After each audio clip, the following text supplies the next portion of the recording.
baca tentang Fatihah ya, karena sampean pasti sering baca Fatihah. Supaya apa sekaligus jadi jimat lah gitu. Jadi kalau kamu sering di jalan-jalan yang mungkin sepi atau mungkin kan tidak semua teman Grab itu nasibnya bagus yang di Semarang Jogja. Mungkin yang di Kalimantan di Papua kan ada yang 10 kilo gak ketemu rumah, ya kan? Yang lihat di TV-TV itu kan kasihan kan. Sudah 10 kilo gak ketemu rumah, penumpangnya kewekar preman tuh kan. Ini makan orang enggak kan gitu. Kan ujiannya dua. Kalau penumpangnya cantik itu ya kecoba syahwat, kalau preman takut. Jadi orang itu selalu ujian itu. Sing sedengan itu kan jarang orang itu. Jadi kalau penumpangnya perempuan cantik ujiannya itu syahwat, kalau preman ujiannya ketakutan. Kalau orang yang lemah bawa uang ujiannya kamu ingin garong. Jadi hidup itu memang semuanya ujian. Liyabluwakum ayyukum ahsanu amala. Makanya saya sering ditanya oleh teman-teman, Gus, nah ujiannya kenal wong wedok elek piye? Sama, kenal wong ayu ujiannya syahwat, kenal wong elek ujiannya ngenyek, itu sama-sama dosa. Syahwat ya dosa, ngenyek juga dosa. Wah elek keriting untune metu ya dosa ngomong gitu. Kadang-kadang orang berpikir enak kancanan wong elek gak dosa. Kata siapa kancanan wong elek itu ya dosa karena bawaannya ngenyek. Ngenyek itu menyepelekan itu. Makanya saya itu ya nggak mau berteman sampean. Nanti kan bawaannya ngenyek atau seneng ya tidak tahu. Ya sudah ada takdir saja kalau ketemu ya tak ulang ngaji gitu. Tapi ini ngaji terakhir, setelah ini ngaji biasa aja, tidak usah resmi gini. Ngaji kok resmi aneh. Pokoknya nanti suatu saat kalau pandemi sudah berlalu saya akan ngaji Rebone, lalu ini ngaji. Ini ngaji yang kurang bagus karena ngatur kiai kurang berkah ini. Nanti tapi ya lumayan lah masih mau ngaji. Ngaji kok tanggal ini jam ini. Sekarang suatu saat kamu tak panggil, Mas Wahyu datang ke sini jam ini, tidak mesti bisa. Mungkin pas ada acara apa, oh, maaf ke sini pas ngecek pas apa. Gitu. Jadi ya sudah tapi tak maafkan, enggak apa-apa. Takdir ya. Tak bacakan supaya sampean tahu keramatnya Bismillah. Nah sebelum saya bacakan Bismillah Fatihah, tak beritahu tentang ilmu tafsirnya karena ini penting sekali. Fatihah itu dawuhnya Allah, tentu itu dawuhnya Allah. Saya ulang lagi, itu kalamullah. Tapi yang sudah diberikan kesampaian ke kita semua, sehingga seakan-akan itu menjadi dawuhnya kita ke Allah. Jangan salah loh ya, Fatihah itu dawuh Allah, tapi sudah diberikan ke kita, sehingga posisi kita itu yang punya itu. Nah kenapa ini perlu dijelaskan? Karena nanti ada kalimat iyyaka na'budu wa iyyaka nasta'in. Kalau itu masih kalam Allah, berarti Allah ngomong ke kamu, ngendikan ke kamu, kepadamu aku menyembah. Masa Allah menyembah kamu? Nah sehingga ilmu tafsir itu menyelesaikan itu dulu ya. Saya ulang lagi ya, sebelum sampean sering baca Fatihah, aku yakin ya sering baca. Tapi barokahnya tidak paham itu tidak pernah janggal. Enggak paham itu ya penting supaya ada iskal, tidak janggal. Sebetulnya di kalimat itu ada yang janggal. Kalau Fatihah itu kalimatnya Allah atau kalam Allah, bagaimana dengan kata-kata iyyaka na'budu? Masa Allah ngendikan ke kita, kepadamu kami menyembah? Masa Allah menyembah kita? Maka penyelesaiannya secara ilmu tafsir gimana? Semua ulama mengatakan, bukan satu dua, semuanya mengatakan di Fatihah itu semuanya diberi kawalan kalimat. Saya ulang lagi ya, di Fatihah itu semuanya diberi awalan kalimat qulu, katakan wahai hambaku begini. Ya, katakan wahai hambaku begini. Nah, begini ini pelajaran dari Allah yang sudah diberikan ke kita. Terus kita mengatakan bismillahirrahmanirrahim, alhamdulillahirabbil alamin. Termasuk kita mengatakan iyyaka na'budu wa iyyaka nasta'in. Jangan bayangkan Allah ngendikan ke kita. Kalau Allah ngendikan kita berarti gini, hei Wahyu, ihdinas siratal mustaqim, tunjukkan saya jalan yang benar. Nah nanti kamu terus, ya Allah, Anda aja minta tolong saya minta tolong siapa kan? Jadi panjang kan? Ya, saya ulang lagi ya. Jadi itu di Ulumul Quran diterangkan gimana? Sebelum baca Fatihah, ya. Fatihah itu kalamullah, ngendikannya Allah, tapi yang sudah diajarkan ke kita dan sudah milik kita, sehingga kalimat itu menjadi milik kita. Tapi ya kalamullah, tetap kalamullah, tapi sudah menjadi milik kita. Udah paham ya? Ya pinter nah. Ya, karena kalau tanpa penjelasan seperti ini, Anda akan iskal. Bagaimana Allah iskal itu janggal? Bagaimana Allah mengatakan iya karena butuh? Kan jadi aneh kan? Ya, jadi tak jelaskan secara ilmiah ya. Jadi kata ulama-ulama tafsir, ayat-ayat Quran seperti ini sebetulnya dimulai dari qulu apa? Meskipun nggak dilafatkan. Itu kan sama dengan qul huwallahu ahad Muhammad, katakan kalau Tuhan itu satu. Ya namanya Quran itu kan kalam Allah, membina nabinya, membina umatnya. Makanya dikatakan atau enggak, di sini tersembunyi kata qulu, katakan. Ya, jadi ya ibarat apa itu, kamu ngajari anak kamu lah, panggil jenengan bapak kulo. Itu maksudnya anak itu, kalimat itu kalimat kamu, tapi kamu ajarkan ke anak kamu. Terus anak kamu bilang, Pak jenengan bapak kulo. Nah ketika kamu mengatakan jenengan, bukan kamu mengatakan jenengan anakku, berarti anakmu itu bapakmu, kan lucu kan? Anak kamu ajari jenengan bapak kulo, kamu engkau bapak saya. Terus anak kamu mengulang jenengan atau kamu bapak saya. Berarti itu kalimat yang kamu ajarkan, tapi sekarang sudah milik anak kamu. Kalau itu kalimat kamu kan lucu, masa anak kamu bilang bapak. Nah itu seperti itu. Jadi ulama memberi solusi atau jawaban iya karena abudu. Ya itu sebelumnya ada kata-kata qulu, katakan wahai hambaku, hubungan kamu dengan saya adalah katakan iya karena butuh wa iya karena nasta'in. Terus hubungan kamu dengan saya katakan juga dalam doamu ihdinas siratal mustaqim. Jelas ya, jadi itu kalam Allah yang sudah milik kita karena diajarkan Allah untuk kita. Dong ya? Ya udah dong, gak jelas gak. Tapi bagus, gak jelas itu bagus. Kalau kamu jelas gak jadi digrab, jadi gubernur. Min azimi fadliha kasratu asma'iha wa fadail ukhra. Ini cerita dramatisnya surat Al-Fatihah.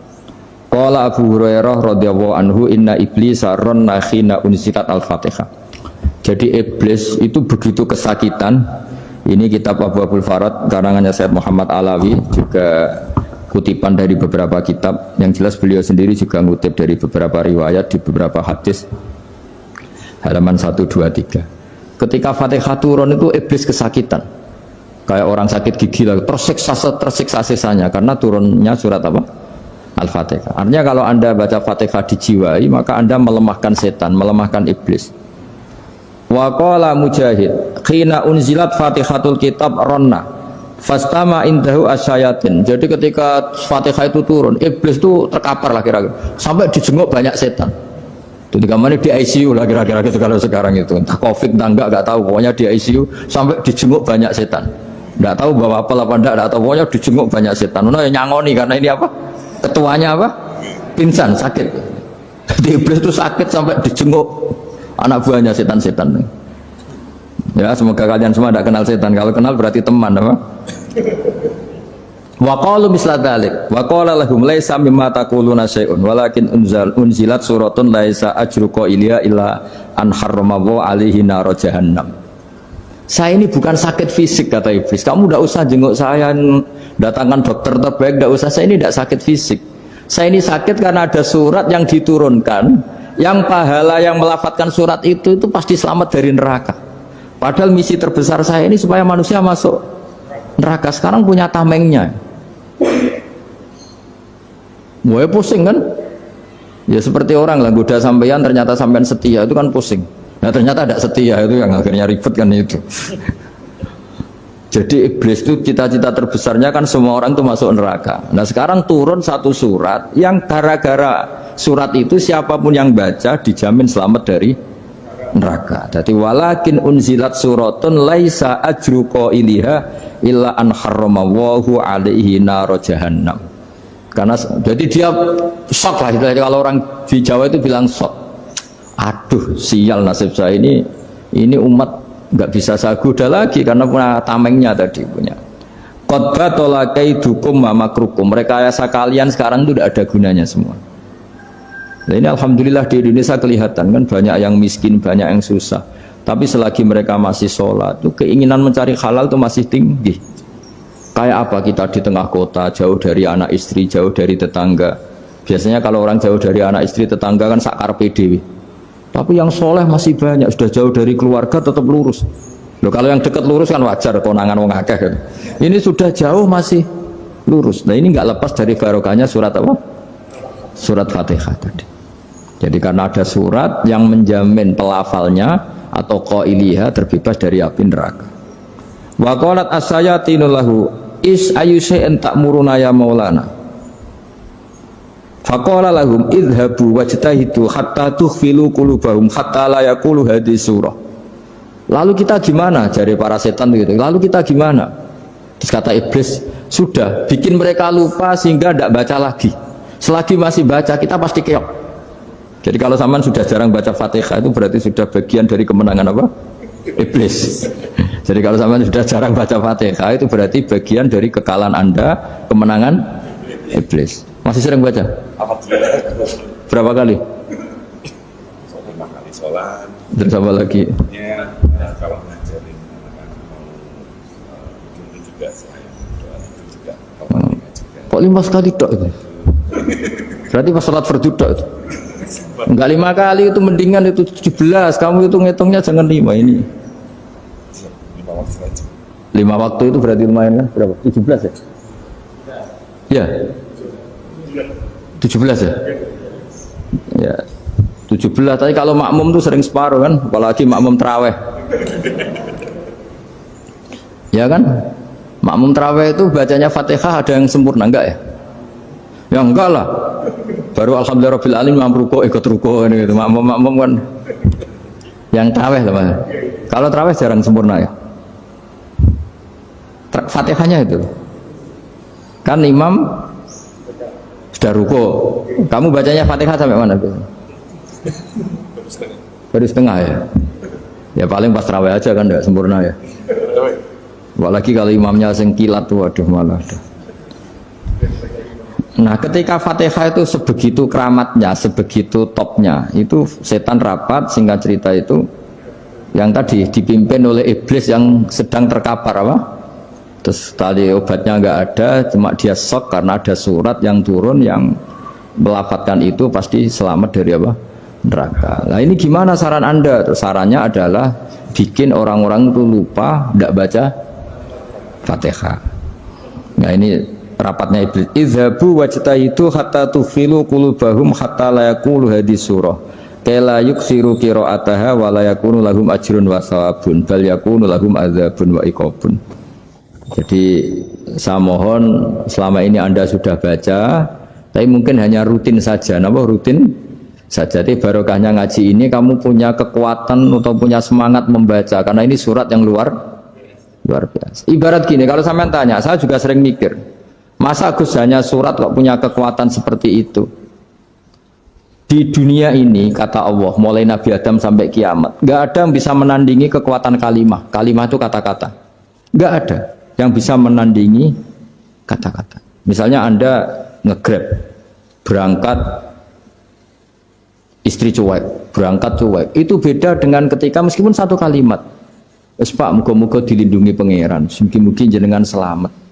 Itu menjadi teduh dan semangatnya luar biasa karena kayak mendapat support. Jadi kira-kira kalimat itu hubungannya kita dengan Allah, Fatihah itu seperti itu. Kamu melafadzkan satu kata-kata yang dibenarkan langit bumi, dibenarkan aras, dibenarkan malaikat, dibenarkan semua penghuni di dunia ini. Sehingga itu efeknya luar biasa. Itu seperti gini ya, kamu cerai sama istri, terus nikah lagi katut babon. 10 tahun anak kamu dididik, ibunya benci kamu. Dan memang Anda layak dibenci. Duwidek. Dan sampai nggak pernah manggil kamu Pak. Suatu saat kamu tentu rindu kan ingin dipanggil bapak oleh anak kamu. Suatu saat anak ini manggil kamu Pak E. Itu senengnya bukan main, hanya sebuah kata-kata. Makanya kadang-kadang orang itu tanya sama kiai, ijazah lafadz ini gunanya apa sih? Itu ijazah-ijazah itu untaian kata-kata. Yang kata-kata ini dibenarkan langit dan bumi dan aras dan para malaikat sehingga efeknya itu luar. Nah ibarat seperti itulah, kamu melafadzkan Fatihah itu melafadzkan kata-kata yang dibenarkan Allah dan Rasul dan semua malaikat, semua penghuni langit. Maka ini efeknya pasti luar. Nah di sini lah orang-orang dulu itu tahu keramatnya itu sehingga ketika melawan Belanda, melawan Jepang dulu itu kalimat-kalimat itu menjadi mantra yang luar biasa. Doa yang luar biasa. Tapi di era modern karena orang sudah tidak ngerti itu, dianggap itu mantra, jimat, khurafat, bid'ah, waduh ribet meneh malah. Sebetulnya tidak seperti itu. Memang kata-kata ini kekuatannya luar biasa. Sama kesakitan hati kamu juga karena itu. Ngojek wangilan ya. Lha apa di bojo kok kowe gagah tok kere. Wah, iku seling terus mesti.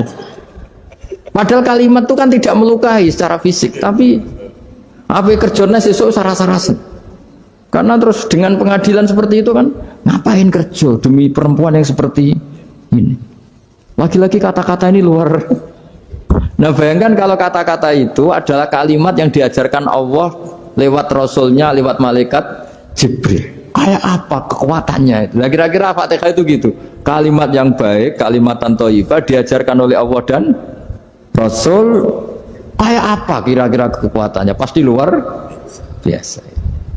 Wong support yang dikatakan istri kita, anak kita aja luar biasa, apalagi ini support yang diajarkan Allah dan Rasul. Ya makanya saya mohon kalau baca Fatihah, baca kalimat-kalimat thayyibah ketika sholat itu dijiwai. Ya misalnya Rabbana lakal hamdu mil'us samawati wa mil'ul ardi wa mil'u ma syi'ta min syai'im. Engkau zat yang layak dipuji dan pujian ini memenuhi langit dan bumi. Karena kita tahu nggak ada sejengkal di alam raya ini kecuali di situ ada rahmat Allah. Misalnya kamu bisa lewat sampai rumah saya, kamu mungkin anggap biasa saja. Coba kalau ngalami likuifaksi, tahu-tahu bumi ini ambles, bisa ngelewati yang likuifaksi itu luar. Tanyakan orang pernah ngalami likuifaksi di Sulawesi, itu melihat bumi bisa diinjak gak ambles itu, wah luar. Sama nggak ngalami itu sehingga lewat bumi ya biasa aja. Coba kalau ngalami seperti tidur, biasa aja. Coba kalau ada gempa, bahwa bumi tenang ini sudah nikmat yang luar biasa. Masa kamu ngakui nikmat nunggu digituin? Ya kan? Nah, makanya baca Fatihah dijiwai lah bahwa ini kalimat yang luar biasa. Nah, saya teruskan ya. Warwa Muslimun fi sahihihi an Ibnu Abbas radhiyallahu anhuma annahu qala bainama Jibril alaihi salam qaidun dan Nabi itsami anaqidan min fawqi farafa'a ra'sahu faqala hadza babun minas sama futihal yawma lam yuftah qaddu ilal yaum fanazala minhu malakun faqala hadza malakun nazala ilal ardi wa lam yanzil qaddu ilal yauma fasallim waqal absyir binuraini qad utitahuma lam yu'tahuma nabiyyun qablak Fatihatul kitab wa khawatimu suratil Baqarah. Jadi suatu saat Jibril ini jagongan kira-kira gitu sama Rasulullah. Tahu-tahu langit itu gemuruh. Karena langit gemuruh kata Jibril terus semuanya ngangkat kepala ke langit. Ini pintu langit baru ini dibuka, yang sebelumnya tidak pernah dibuka seperti ini. Turunlah malaikat, yang malaikat ini pun malaikat spesial, yang nggak malaikat murahan lah kira-kira gitu, yang nggak pernah turun ke bumi kecuali juga saat itu dengan penyambutan yang luar biasa, dengan semuanya tidak pernah terjadi hanya karena bahas surat Fatihah. Jadi ini surat yang luar biasa, pengawalannya lewat malaikat yang spesial, nggak pernah turun di bumi kecuali saat itu, penyambutannya juga nggak pernah seperti itu, baru seperti itu. Jadi semuanya itu spesial. Nah, kenapa ini spesial? Karena di situ ada isi puja-puji kepada Allah Subhanahu wa ta'ala. Ada ikrar kita, alhamdulillahirabbil alamin, arrahmanir rahim. Ikrar ini penting. Kalau contoh paling gampang gitulah. Kamu punya istri selama ini cerewet terus. Suatu saat ngomong, "Pak, tak angen-angen rono wong lanang koyo sampeyan." Wah, itu langsung tidak ada lelaki sebaik engkau. Itu sama senengnya, masya Allah. Karena ada ikrar dari seorang istri ke kamu. Nah, bayangkan kalau ikrar kita sebagai hamba diakui oleh Allah Subhanahu, maka ikrar ini akan dicatat sebagai kebaikan kita yang kita panen nanti di akhirat. Karena ada ikrar. Kita ikrar bahwa alhamdulillahirabbil alamin. Kita ikrar ar-rahmanir rahim. Kita ikrar maliki yaumiddin. Kita ikrar iyyaka na'budu wa iyyaka nasta'in. Sampean misalnya jadi orang Indonesia, ketemu orang Indonesia yang makmur di Jerman, terus lupa Indonesia. Kamu orang Indonesia? Enggak, saya enggak orang Indonesia. Mangkel gak kira-kira? Mangkel. Karena salah ikrar kan gitu. Ya, jadi saya mohon jangan anggap kalimat itu hal yang biasa tapi luar biasa. Nggih, ngoten mawon. Assalamualaikum warahmatullahi wabarakatuh.